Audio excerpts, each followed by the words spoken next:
मौलाना अब्दुल रहमान जामी उहो अब्दुल रहमान जामी जेको जाम जे गोठ जाम ईरान उन जाम जे गोठ में नात लिखंदो आ खबर रुगो पाण खे तस वा नात लिखी करे उन जो जेको पन्नो आ वो खीसे में रखे इरादो केड़ो कई इरादो इयो कई त इया नात वनी रोज़े पाक रसूल ते मुझे महबूब जे सामो पढ़ंदो इयो हजरत अब्दुल रहमान जामी नात लिखंदो आ पाण वट लिखी रखंदो आ दिल में इरादो कंदो आ त इया नात वनी करे मुस्तफा करीम सल्लल्लाहु अलैहि व आलिहि वसल्लम जे रोज़े पाक ते पढ़ंदुस हेडा अल्लाह जो हबीब सल्लल्लाहु अलैहि व आलिहि वसल्लम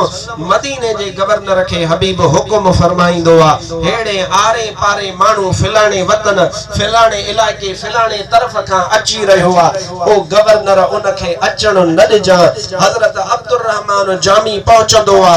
उतों जा पुलिस वारा पकड़े हजरत अब्दुल रहमान जामी के पोइते मोटाईंदा पर वरी हो आशिक मुस्तफा जे दर के छडींदो कोन हजरत अब्दुल रहमान जामी वरी बे रस्ते का मोटी आयो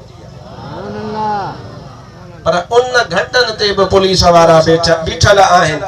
वरी हजरत अब्दुल रहमान जामी के सुनियातो हमरा सागुआ सागन आरन पारन वारो आ वरी हजरत अब्दुल रहमान जामी के पोइते मोटायो वरी ट्रे रस्ते का हजरत अब्दुल रहमान जामी फिरी आयो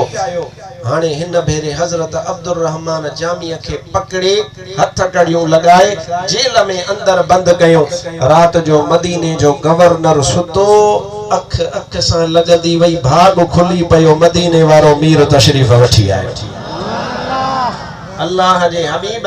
सल्लल्लाहु अलैहि व आलिहि वसल्लम अचण सा इरशाद फरमायो तो मुझो अब्दुल रहमान चोर नाही मुझो अब्दुल रहमान धाड़ेल नाही मुझो अब्दुल रहमान को ठग नाही या रसूल अल्लाह अमा पाण हुकुम फरमायो त हिनन आरन पारन वारे मानू के अचण न देजो या रसूल अल्लाह अमा जे हुकुम पाक जी असा तामील कया अल्लाह जे हबीब इरशाद फरमायो असल में सबब ही अब्दुल रहमान नात लिखिया इरादो कयो आ त या नात वनी करे मुस्तफा जे रोजे ते पढ़दुस वा नात एडे दर्द वारी आ एडी भलिया जे करे मुझे रोजे पाक ते अची पढ़ी त मां मोहम्मद करीम पाण बाहर निकरी करे उन सा हथ अची करे मिलाईंदुस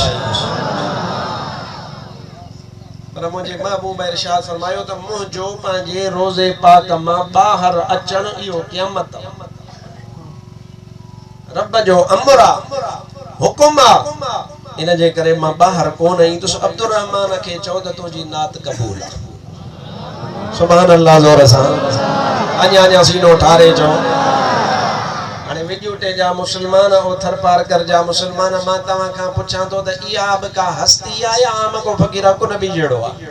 चो हस्ती आ अलाई दो वल चो छाए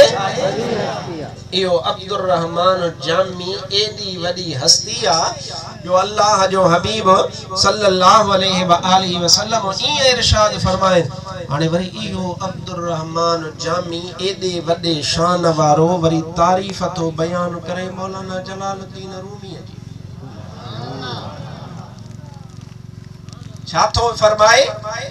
मौलाना अब्दुल गनी साहब बुद्धे सुभान अल्लाह जोर से इनके भी शाबाश आ सही माशाअल्लाह थरन में बरन में तमा सा लगो पयो आ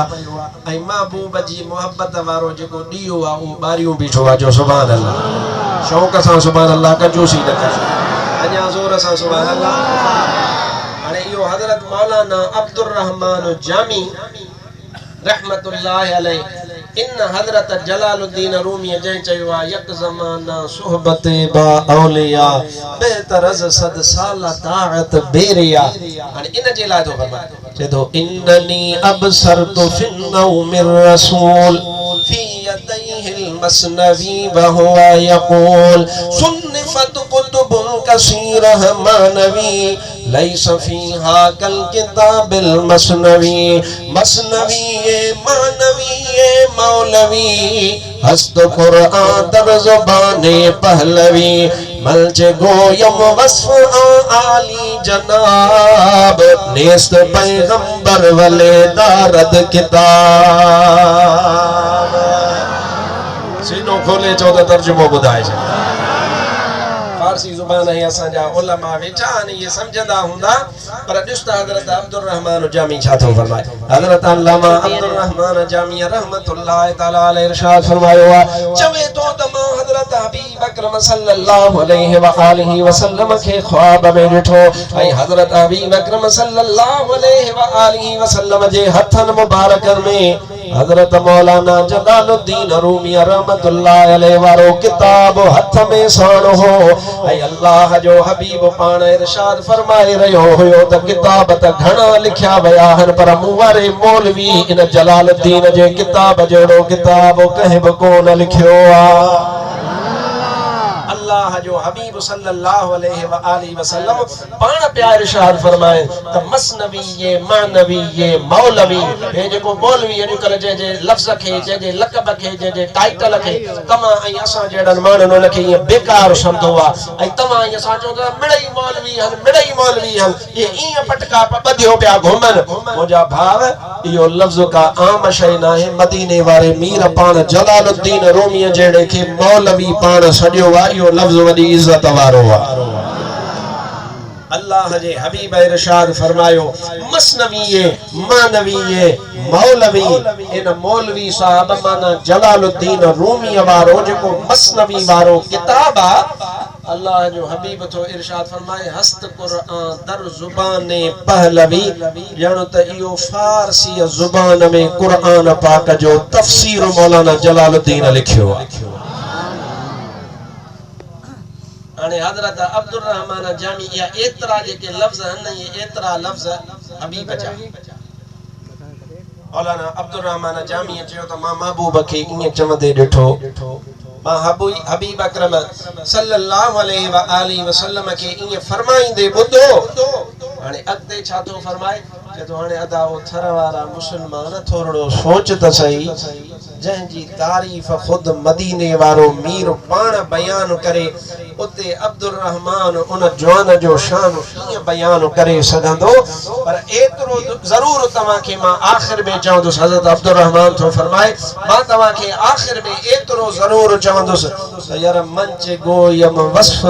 आली जनाब चए थो इन आली जनाब इन इज़त वारे जो वस्फ शान